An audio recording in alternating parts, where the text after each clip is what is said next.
Bien-aimé de Dieu, j'ai un message encore de la part de l'Éternel pour toi. Je me lève pour te donner ce message. C'est un message terrible. À minuit, tu as fait un rêve étrange. Et chaque fois que tu fais des rêves étranges, tu te lèves en sursaut. Tu te lèves en sursaut. Et tu es dans le trouble. Et quand tu finis de faire ce rêve, tu t'en vas dormir. C'est par là que tes ennemis sont passés pour t'avoir.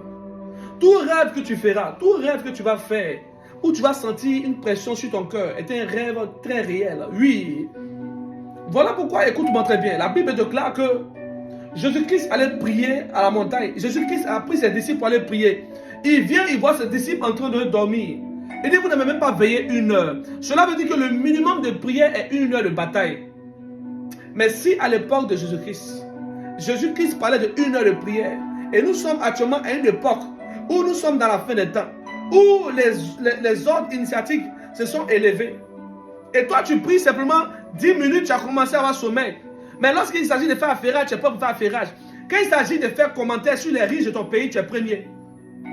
Lorsqu'il s'agit de regarder même à la télé un match de football, tu peux faire 1 heure.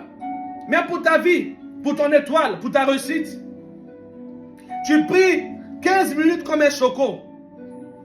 Quand on prie comme un choco, on a aussi une grâce de choco. Zakadaba Shadalamaya.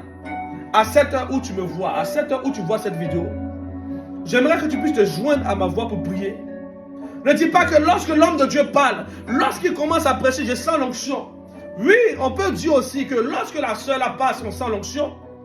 Pourquoi c'est toujours eux et non toi? Pourquoi c'est toujours le prophète, c'est toujours la servante de Dieu et non toi? Tu dois être un signe par lequel on dira, oui, j'ai reconnu que en étant chrétien, il y a la faveur de Dieu. Approche-toi, je vais prier pour toi.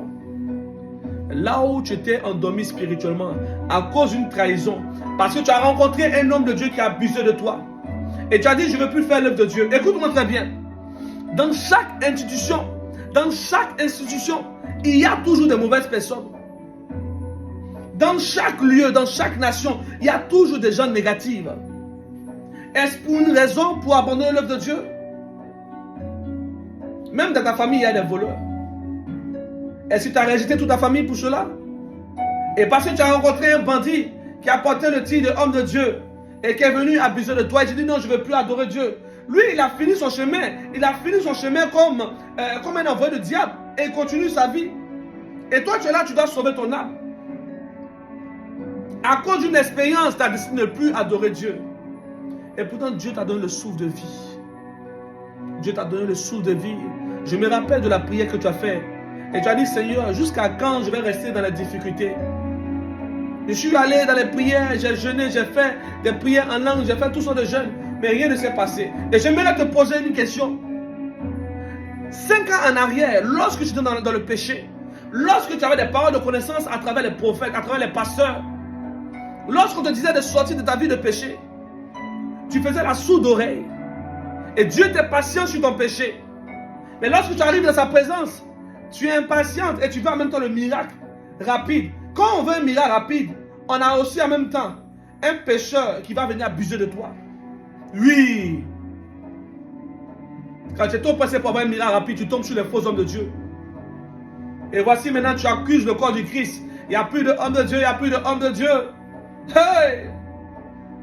Le miracle n'est pas pour te rendre riche. Le miracle est pour rendre ta foi encore plus grande. Le miracle est pour que dans ta famille, on puisse dire que Dieu est grand et Dieu est puissant. Je prie maintenant. Là où tu avais une douleur quelconque qui t'empêchait de prier, je prie que la grâce de Dieu vienne sur ta vie. Je prie que Dieu répare tes blessures, que Dieu répare ton cœur, que Dieu répare tes blessures, que Dieu répare ton cœur.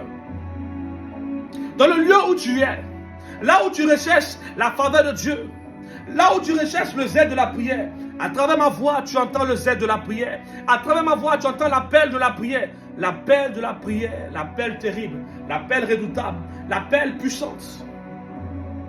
Oui, il y a un Dieu qui relève les défis.